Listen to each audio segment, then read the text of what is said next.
जय श्री कृष्ण दोस्तों।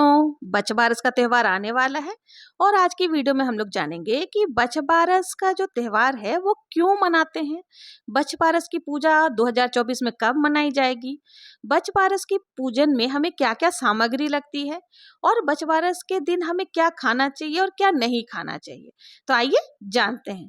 देखिए, बच बारस की जो पूजा होती है वो माताएं अपने बच्चे के लिए करती है। बच बारस या वत्स द्वादशी का त्यौहार इसे कहा जाता है। ये भाद्रपद महीने के कृष्ण पक्ष की द्वादशी तिथि को मनाई जाती है।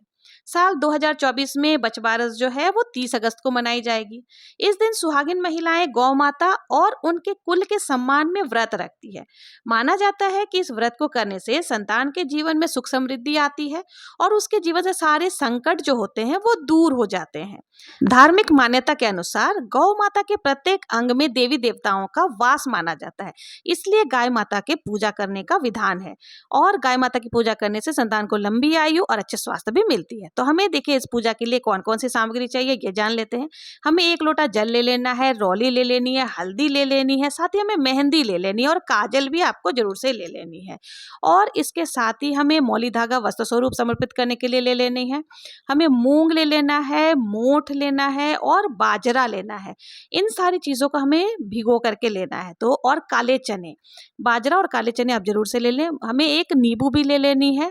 इसके साथ ही हमें दही, लेकिन ध्यान रहे दही हमें भैंस के दूध का लेना है, इस दिन गाय का दूध का इस्तेमाल नहीं होता। फिर देसी घी का हमें दीपक ले लेना है और साथ ही आपको माचिस दीपक को प्रज्वलित करने के लिए ले लेना है। इसमें गुड़ भी आप गाय माता को अगर खिलाते हैं तो बहुत ही शुभ माना जाता है, तो आप गुड़ भी जरूर से रख ले। इस सब के साथ ही आपको दक्षिणा यथासंभव जरूर से पूजा में रखनी है।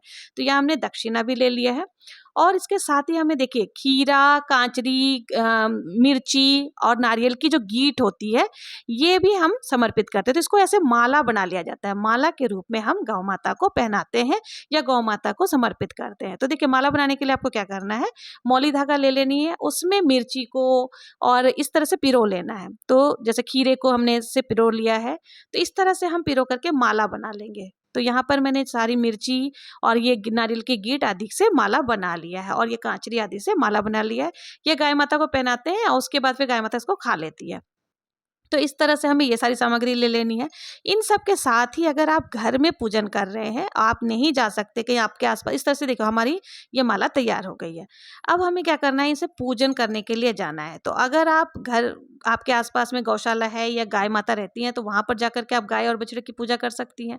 और अगर आपके आसपास में गौ माता नहीं है तो आपको घर में पूजा अगर करनी है तो उसके लिए आपको क्या करना है, एक गाय माता की मूर्ति आपको लेनी है। अगर आपके पास चांदी की गाय है या फिर आपकी मूर्ति है तो वो ले सकते हैं, नहीं तो मिट्टी से भी आप गाय और बछड़े की पूजा कर सकते हैं। मिट्टी से मूर्ति का निर्माण करके गाय और बछड़ा का स्वरूप देके उनकी पूजा आप कर सकते हैं।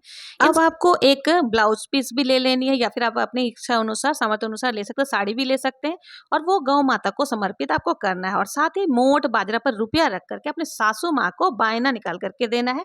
फिर कथा सुनिए, कथा सुनने के पश्चात ही हमें फिर भोजन ग्रहण करना है। अब जान लेते हैं कि इस दिन हमें क्या खाना चाहिए और क्या नहीं खाना चाहिए। तो देखिए, इस दिन हमें कटे फटे अनाज का सेवन नहीं करना चाहिए। कोई भी धारदार वस्तु को यूज नहीं करना है। चाकू, इस तरह का सामान आपको यूज नहीं करना है। ना ही तो किसी भी सब्जी या फल को आपको काटना है। आप इस दिन बेसन का यूज कर सकते हैं, बेसन खा सकते हैं या बाजरे की रोटी खा सकते हैं या फिर मक्के की रोटी भी आप खा सकते हैं। ग्वारफली की सब्जी खा सकते हैं, उसको आपको हाथ से तोड़ करके ही बना लेनी है। तो इस दिन कटा फटा अनाज आपको नहीं खाना है और ना ही काटना है। अब देखिए हम लोग जान लेते, देखिए जो भी सामग्री आप लेंगे जैसे मूंग, मोठ, बाजरा, चने, इन सब को आपको क्या करना है, एक दिन पहले ही जो है ना भिगो लेना है। क्योंकि गाय माता तो सूखे अनाज खा सकती है, लेकिन बछड़े को जब हम डालेंगे तो बछड़ा सूखा अनाज नहीं खा सकता। तो उसके लिए हमें इन सबको भिगो लेना चाहिए ताकि बछड़ा भी अच्छे से खा सके। तो सारे अनाजों को हमने भिगो लिया है। भिगो करके हमें फिर गाय और बछड़े को खिलानी है।